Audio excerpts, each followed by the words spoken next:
Okay, we back with another one.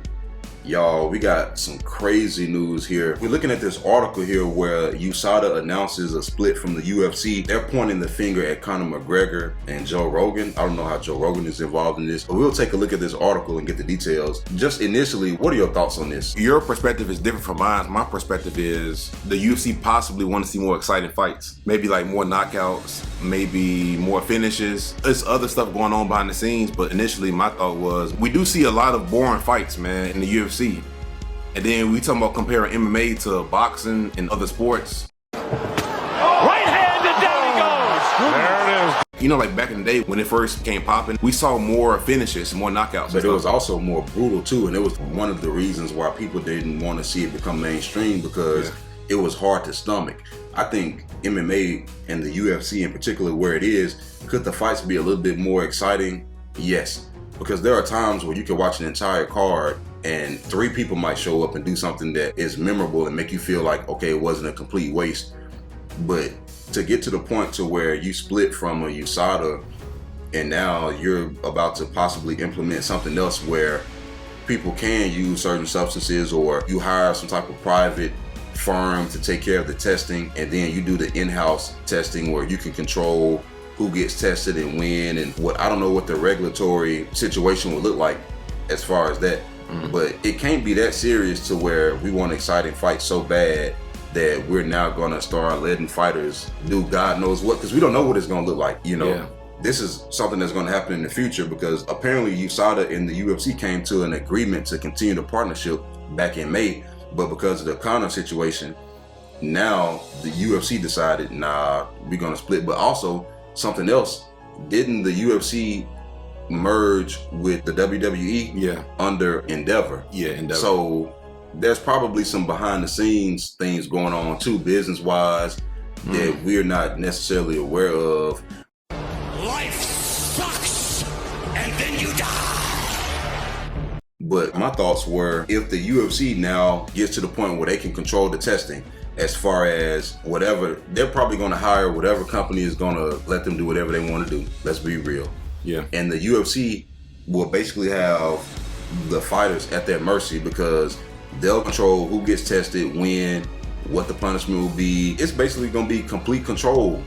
Like, they're not going to have no type of autonomy. But I was telling you this earlier too, that some of the bigger name fighters in the UFC, they might be able to leave the UFC if they got other options and maybe go to PFL and other organizations. And you gotta understand, they might be able to go and leave and get paid more money and do other things too, because we see a lot of MMA fighters jumping and doing boxing. Oh, he catches him off guard. And do other things. Maybe even in movies. We saying some of these, but we're not seeing a whole bunch of movies like that no more. The UFC recently, there's not a whole lot of stars. It was at one point you could see regular fighters, just regular fighters that you saw fight on a regular basis. You would see them in a TV show, in a movie, in a commercial. Now you got a few stars, but and then you got everybody else. I seen Donna Cerrone in the movie as of lately. But the thing is, some of these UFC fighters, they can go to other promotions and they can market them as former UFC fighter. I don't know if you noticed that or not. But I hate to say it, man. And there'd be certain guys who you barely heard their name maybe once or twice, but because they were in the UFC, it's like, okay, former guy. And that's why now, even with that being said, they still not selling pay-per-views, not most of them, and they still not really doing anything noteworthy, unfortunately. Not all of them, but most of them. But let's dive deep into this article. It says that USADA have announced that their partnership with the UFC is coming to an end, which will take effect on January 1st, 2024. CEO Travis Tygart issued a press statement indicating that their relationship with the UFC had become strained, primarily due to conflicting positions regarding Conor McGregor's reintegration into the testing pool. Conor messed this up, man. Conor, we know what he was doing, and we know why he was doing it. But I think that he took it too far, if I'm gonna be completely honest, because at this point, it seemed like he was looking like he was trying to be a bodybuilder or something. It was overkill. Like, it wasn't even about the leg no more. I don't know. I don't want to overly speak on something I don't know about. So he just took advantage of the loophole, the USADA loophole. Yeah, but he took it too far. Like, he did all that and he still ain't even fought this year. I could understand if you did all that and then you got it out your system, you passed the test. You know, the 6-month thing, I get it. You was in the pool for 6 months, you passed the test, you were clean, you can get back into the octagon, get active. Bruh, I understand that. Your ankle was snapped. You know what I'm saying? I get it. It was a gruesome injury. But man, you did all that and you ain't even fought yet. What was the point of doing that?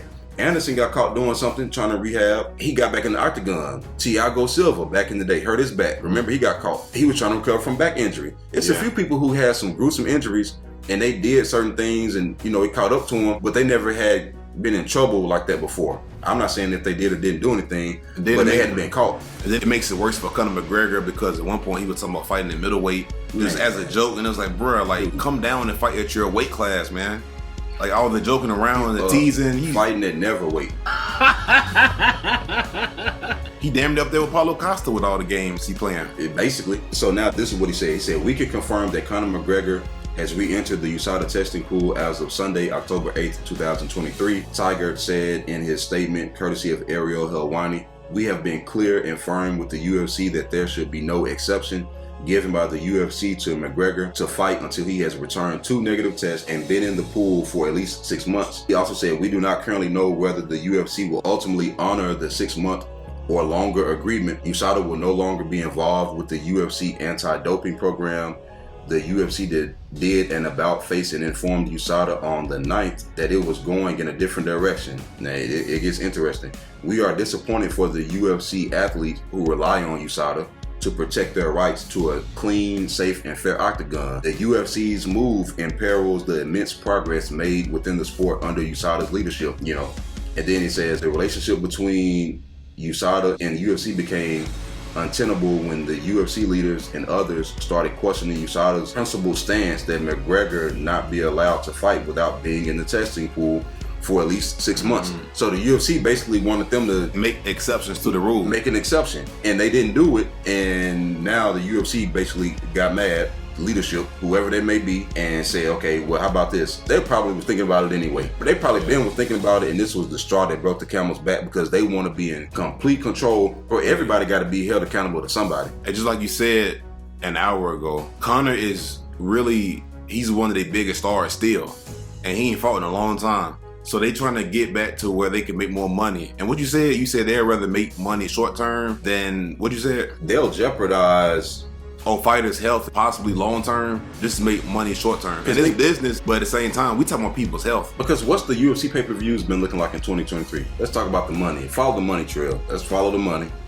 And let's see what it's looking like. And it's probably going to be what it is right here. Ooh, I'm trying to find it. I think that's why they relied on Sean O'Malley to beat Aljamain Sterling. They needed it. Because they needed a bigger star. And then you can understand, Israel Adesanya lost. Some of these guys are losing their belts. And it's funny, I'm looking up the articles and I can't even hardly find the article that's just giving me the numbers of 2023.